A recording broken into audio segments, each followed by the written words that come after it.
Sci Fi Visions. Here we go.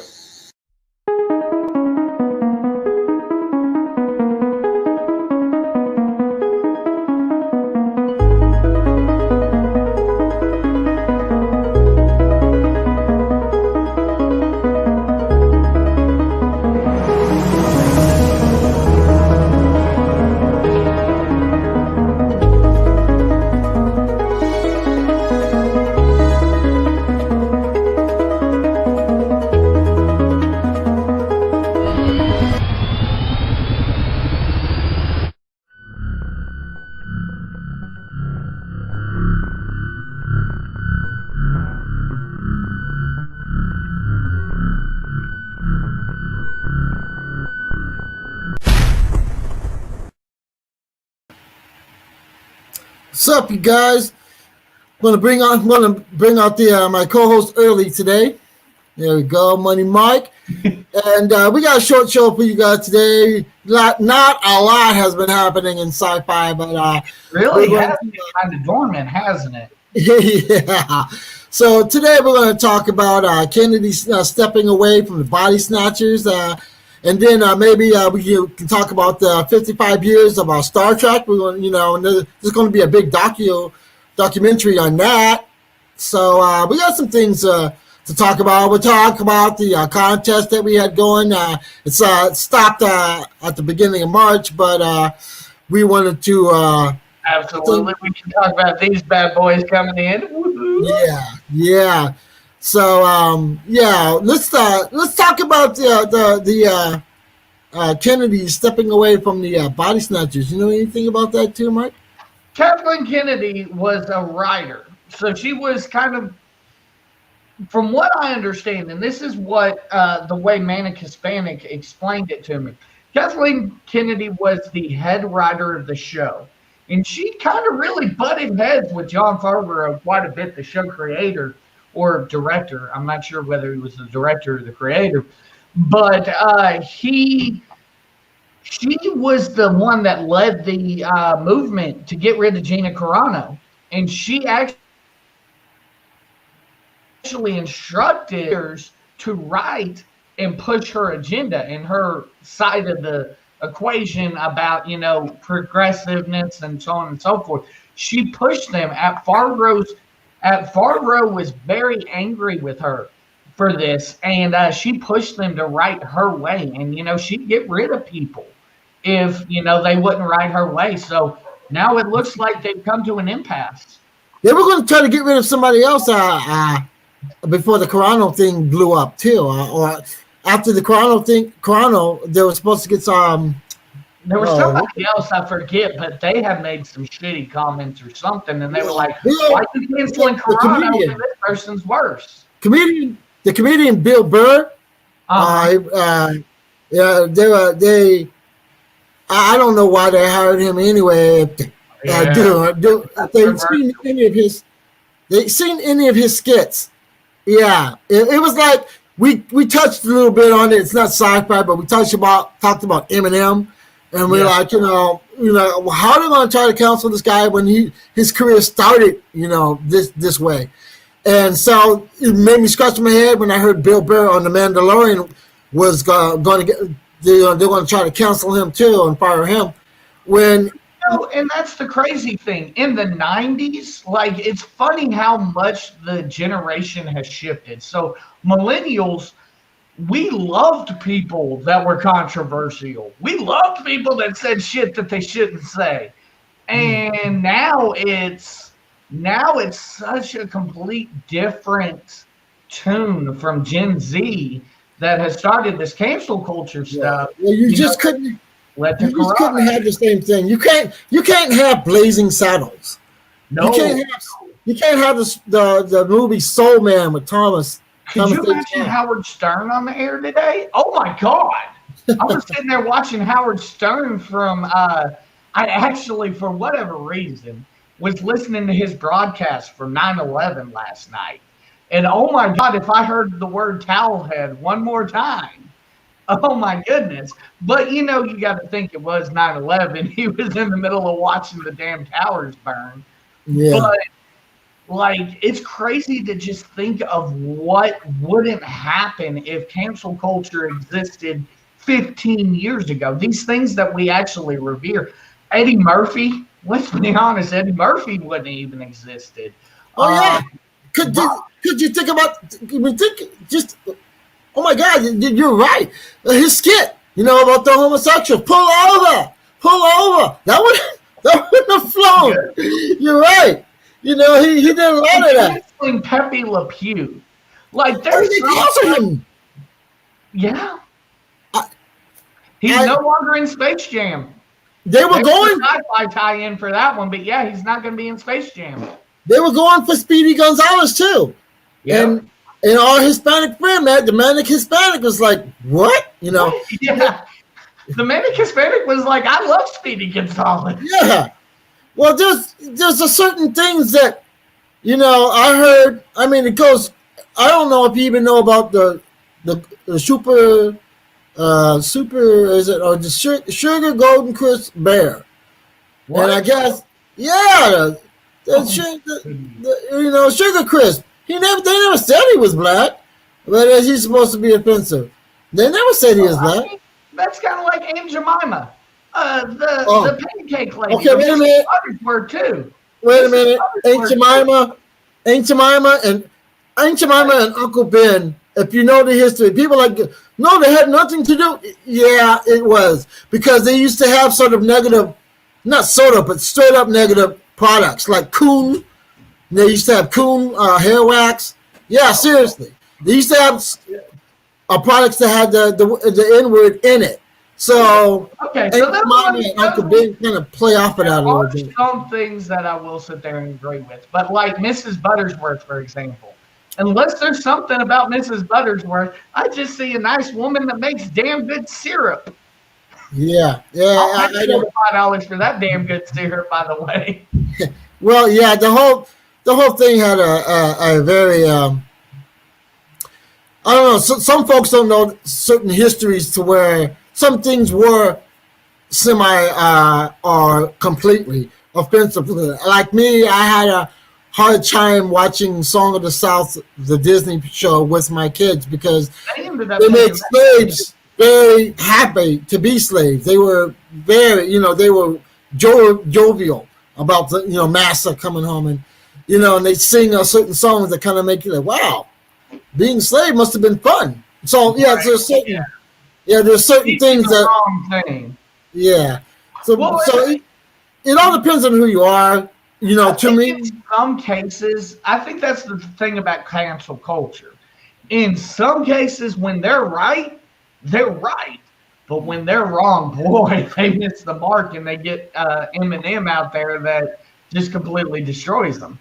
Yeah, some can just be egregious. Some of the stuff they do. Like I was stunned to see something that Walt Disney did where there's these ants, and these ants are just tar black with these big white lips, and they were talking, let's say ebonical, and so that was I wasn't cool with that. They say that Disney was a pretty well-known anti-Semite as well. Oh, so. Big time, yeah. Even when he died, he didn't want the Jews to get to take over everything he did fought so hard to make, which was ironic because Eisenberg, a lot of them, did. Right.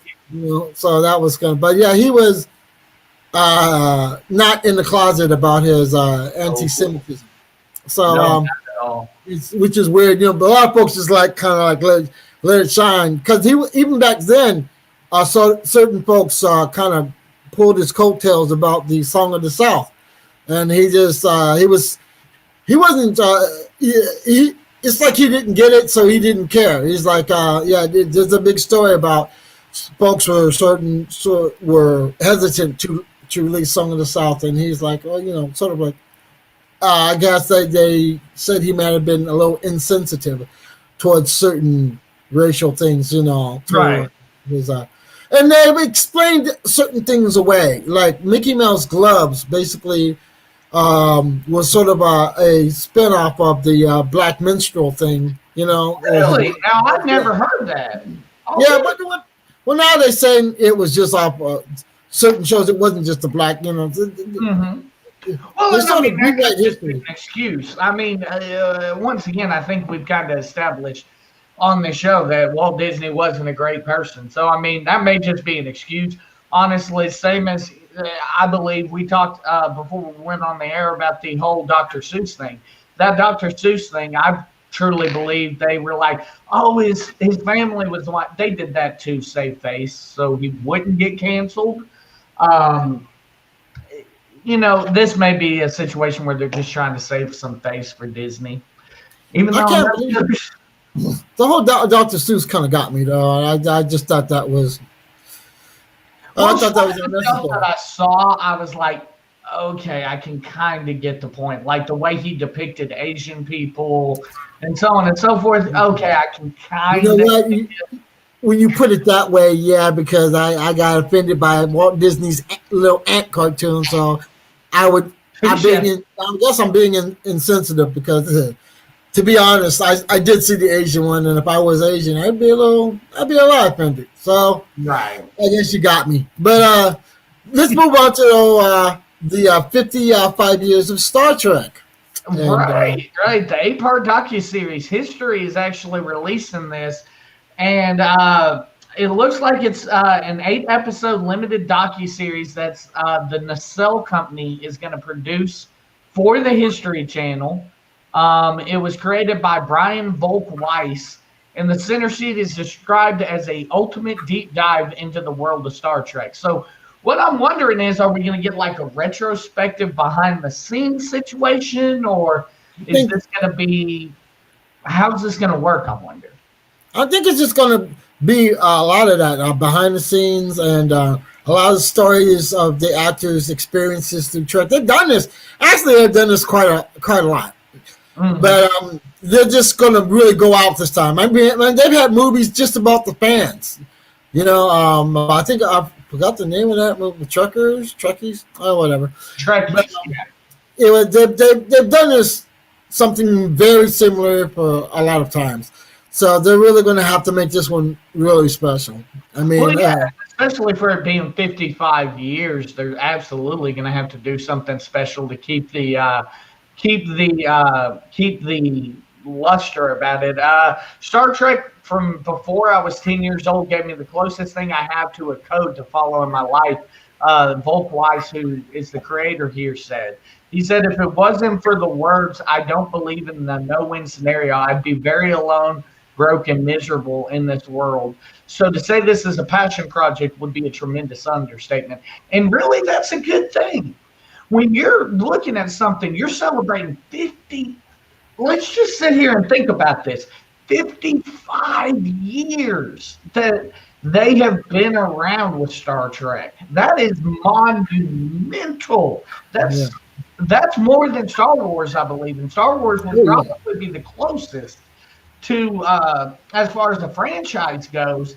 Nothing would be able to reach that type of run on television, I don't believe. And man, I mean, this guy, you want somebody that would be able to capture what this means to the community, number one. And, he sounds like he's a member of the community. Yeah. So it's going to be interesting to see what they'll do.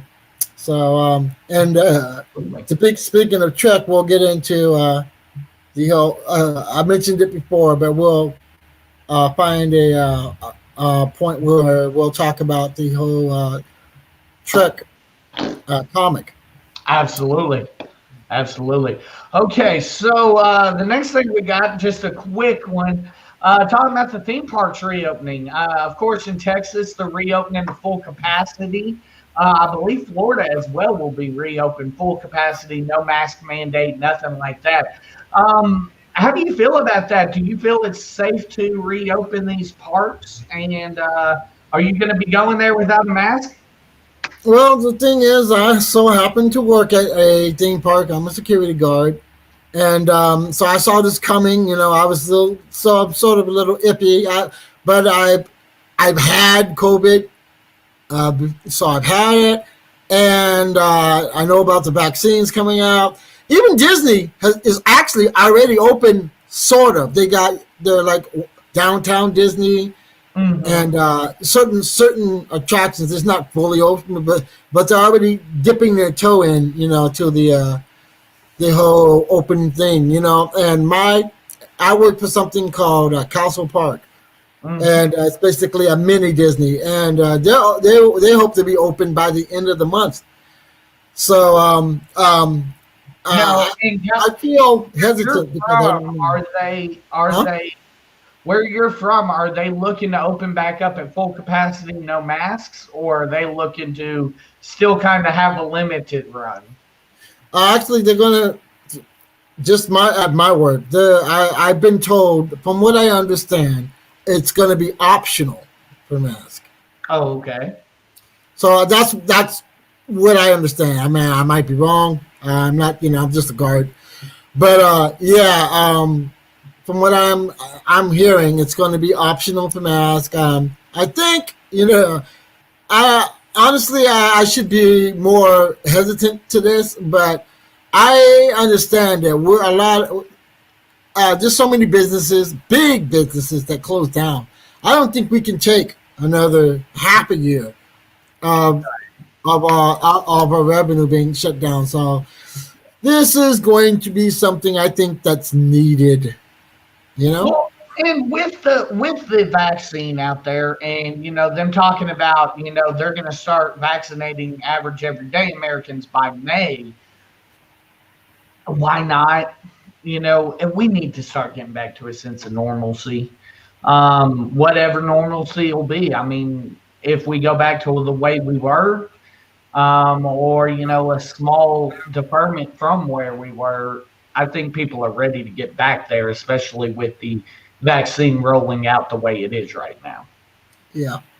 So I think we're all set, and due to my knowledge of how we're hurting, I'm actually on board. I'm like, yeah, we gotta do this, Right.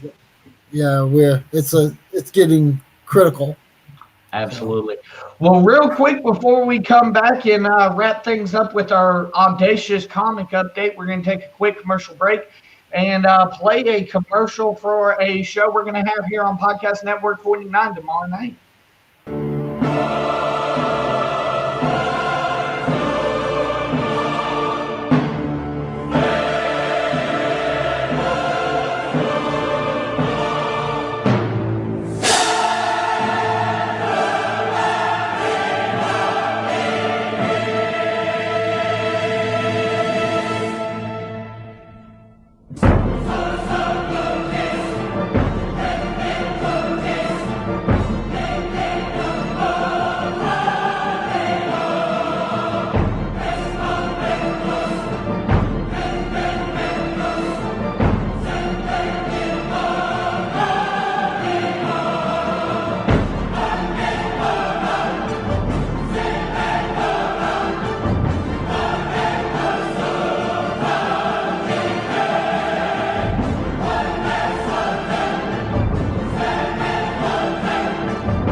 On March 13th, 2021, live from the Hard Rider Bar and Grill in Cabot, Arkansas, the Arkansas Wrestling Organization, in conjunction with Podcast Network 49 and Hard Rider Bar and Grill, presents AWO Anniversary 2, the second anniversary of the fastest rising promotion in the state of Arkansas.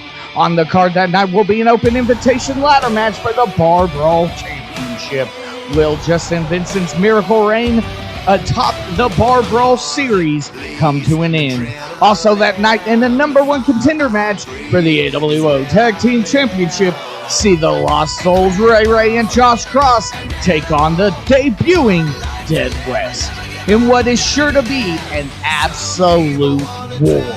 For the AWO Tag Team Championship, see Team Pretty Queer take on the Young Goats in what could go down as the most dangerous title defense of their reign.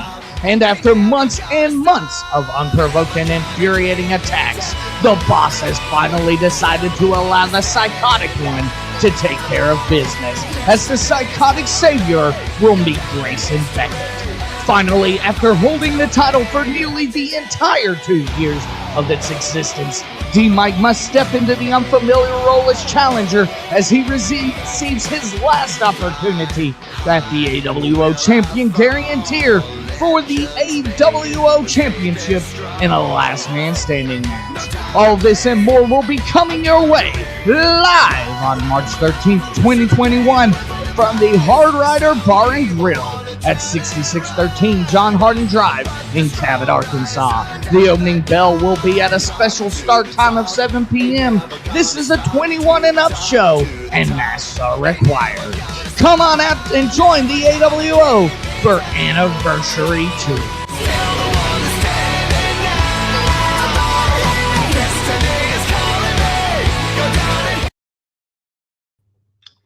Okay, we are back here. I saw you kind of grimacing at a little bit of that.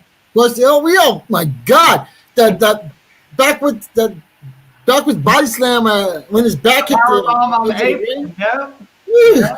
I had a question though. What? Does the Manic Hispanic part of that organization right there? The Manic Hispanic will not be there. He runs his own promotion, FCW, out of Hot Springs National Park, Arkansas. Hopefully we'll have some ads to run for him before too long. He said he wanted to put some together, and we'll be running those. Oh, quick side note, we just changed the ticket price today. Tomorrow you will be able, if you're in the Central Arkansas area, to get into Hard Riders, $5. $5 gets you in to see that excellent card. So definitely make sure to make your way out. And if you're not in the Central Arkansas area, tune in right here, Podcast Network 49. We're going to live stream the whole event and do a pre-show and all that good stuff tomorrow. Question, we were just talking about all the parks opening up. How long has the wrestling been doing that? We have been opened with social distancing and everything and masks, I want to say August. Okay.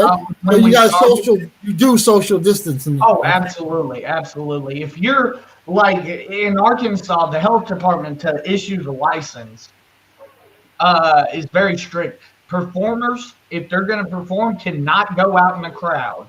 They cannot interact with anything outside of our environment. So definitely keep that.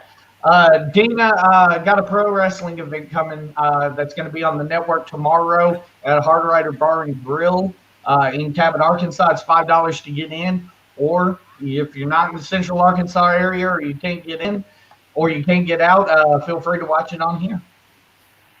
All right, then. Okay, so here we go. The big fun reveal as we got not only one comment and a patch, but Mr. Duck there surprised us with a second comment. Yeah, I had to. I told everybody I advertised it as just one comic, and everybody that asked for a comic and got sent found out that there was actually a second. So yeah, I sent it with the patch to all our participants, and I want to thank everyone who did participate. And if there is anyone I missed, please private message Mike or me. Mm-hmm. Uh-oh. I think we may have lost Duck there in the thunderstorm. He's got some storms rolling through his area, but definitely message myself, message Duck Man, or on Facebook, and give us your address, and we'll try to get you out the comic, at least a copy of the comic to enjoy, because this is why he does it, man. I mean, I can speak for him on that. My dude's got talent, and he could definitely be charging, but he's giving these away for free. So definitely come and get them while they're still around. definitely a great situation there with our Sci-Fi Visions comic. And yep, I figured we lost him. Hopefully he'll be back pretty quick here, but because I wanted him to talk about the third comic that's actually is in the works. He is working on the third issue right now as we speak. So hopefully before too long, we'll have that third one rolling out, and we'll be able to be talking to you about getting that third issue. Let's see if we can. Let me see if I can message old Duck real quick.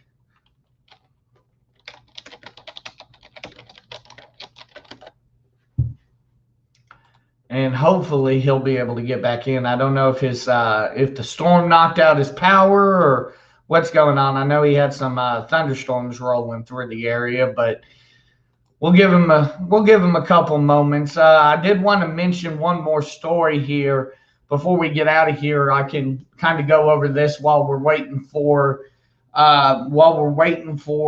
Duck to come back. But real quick, there is a story in Popular Mechanics about Dyson Spheres that could bring back humans from the dead. And I kind of joked around, is this the beginning of a low-budget sci-fi movie? But legitimately, apparently, the way this was explained to me, essentially it downloads everything that makes you, and it pretty much allows you to put it in one of these Dyson Spheres.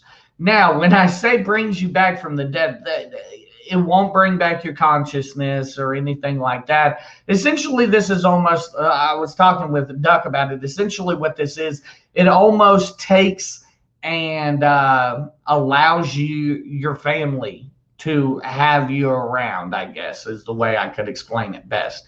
And that's the way I understand it, but definitely something to keep your eye on with these innovations with science and stuff. There's pretty cool stuff going on, but I guess we've probably lost Duck for the evening. He hasn't seen my message yet, so we'll go ahead and wrap things on up. Kind of short show tonight, but we appreciate you guys for tuning in. Definitely. The X-Files. It reminds me of a pretty bad X-Files show as well. But definitely appreciate you guys for tuning in and supporting the show. Don't forget, like, comment, subscribe, share the YouTube channel. Don't forget to message us if you want a copy of the comic. But for my broadcast colleague there, Mr. Duck, I am Money Mike. Don't forget, tomorrow night, AWO Anniversary 2. We'll be live streaming throughout the day. $5 to get in if you're in the Central Arkansas area to go to Hard Rider Bar and Grill and enjoy the action live. But we will see you guys next week. Sci Fi Visions. Here we go.